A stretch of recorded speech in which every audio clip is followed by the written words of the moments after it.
नमस्कार मेरे प्यारे साथियों। आज मैं आपको एक ऐसी दिल दहला देने वाली कहानी सुनाने जा रहा हूं जो एक परिवार के अंधविश्वास के इर्द गिर्द घूमती है। इसे सुनने के बाद आपके रोंगटे खड़े हो जाएंगे। यह कहानी उन लोगों तक जरूर पहुंचाइए जो अब भी ऐसे अंधविश्वास पर भरोसा करते हैं। तो चलिए इस कहानी की शुरुआत करते हैं। कहानी का शीर्षक है अंधविश्वास की मायाजाल में फंसा एक परिवार। भारत एक ऐसा देश है जहां विज्ञान और आध्यात्मिकता का गहरा संबंध है, लेकिन इसके साथ ही यहां अंधविश्वास का अंधकार भी गहराई तक जड़ें जमाए हुए है। कुछ स्थानों पर यह अंधविश्वास इंसानियत को इतनी बुरी तरह जकड़ लेता है कि लोगों की जानें तक चली जाती है। यह कहानी मध्य प्रदेश के एक साधारण परिवार की है जिसे काले जादू और अंधविश्वास ने तहस नहस कर दिया। बृजलाल चोपड़ा एक साधारण किसान थे। उनके परिवार में उनकी पत्नी सुषमा और 10 वर्षीय बेटा था। उनकी जिंदगी सामान्य चल रही थी, लेकिन उनका बेटा लंबे समय से बीमार था। डॉक्टर से लेकर वैद्यों तक उन्होंने हर जगह इलाज करवाया, लेकिन कोई फायदा नहीं हुआ। परिवार के बुजुर्गों और पड़ोसियों ने कहना शुरू कर दिया कि उनके बेटे पर किसी काली शक्ति का साया है। आखिरकार इस अंधविश्वास के दबाव में बृजलाल और उनका परिवार पास के एक कबीले में पहुंचा। यह कबीला अपनी काले जादू की शक्तियों के लिए बदनाम था। उनका मानना था कि यह कबीला किसी भी समस्या को जादू से हल कर सकता है। कबीले का नेतृत्व एक रहस्यमयी महिला पार्वती करती थी।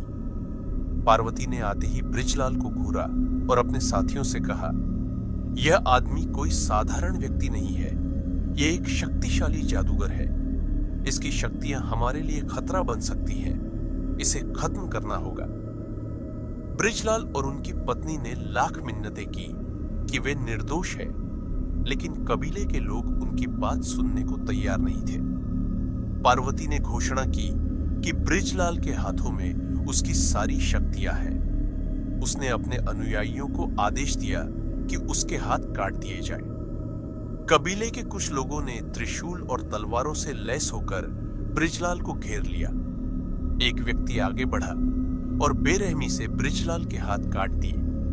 उनकी चीखें वहां के नाचते गाते लोगों की आवाजों में दब गई। इसके बाद पार्वती ने कहा कि बृजलाल को जिंदा जलाना जरूरी है ताकि उसकी सारी शक्तियां खत्म हो जाएं। उन्होंने उसे एक बड़े अलाव में धकेल दिया। बृजलाल की पत्नी और बेटा यह सब अपनी आंखों के सामने देख रहे थे, लेकिन उनकी चीख पुकार बेकार साबित हुई। बृजलाल की मौत के बाद पार्वती ने उनकी पत्नी और बेटे को चेतावनी देकर छोड़ दिया, अगर तुमने इस घटना के बारे में किसी से कुछ कहा तो तुम्हारा भी यही हाल होगा। डरी हुई सुषमा अपने बेटे को लेकर घर लौटी, लेकिन उसने न्याय की उम्मीद नहीं छोड़ी। पूरी रात पुलिस स्टेशन के चक्कर काटने के बाद सुषमा ने पुलिस को सारी घटना बताई। पुलिस ने इस मामले को गंभीरता से लिया और तुरंत कार्रवाई करते हुए कबीले के सभी सदस्यों को गिरफ्तार कर लिया। पार्वती और उसके साथियों पर हत्या, अत्याचार और अंधविश्वास फैलाने के आरोप लगे। इस घटना ने पूरे इलाके को झकझोर दिया। लोगों के मन में कई सवाल खड़े हो गए। क्या वाकई काले जादू में कोई सच्चाई है? अगर यह महज अंधविश्वास है तो इसे रोकने के लिए क्या किया जाए?